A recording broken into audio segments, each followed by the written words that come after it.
povodom obeležavanja Svetskog dana oralnog zdravlja, koji se održava 20. marta na internacionalnom nivou, stomatološka ordinacija Dr. Popović žele da ukaže svim potencijalnim i starim pacijentima na činjenicu koliko je oralno zdravlje bitno za opšte stanje organizma.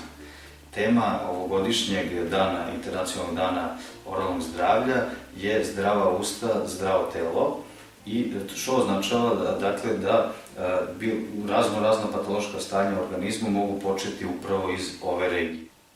Opšte je poznato da bakterije koje izazivaju upal u desni su pronađene u različitim organima u telu.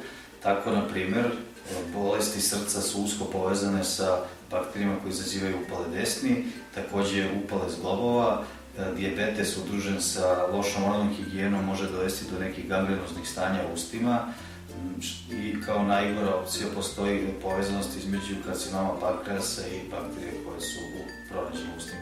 Na kraju, želeli bismo da podsjetimo sve koji bi želeli da se besplatno pregledaju, naša vrata su uvek otvorena. Hvala vam.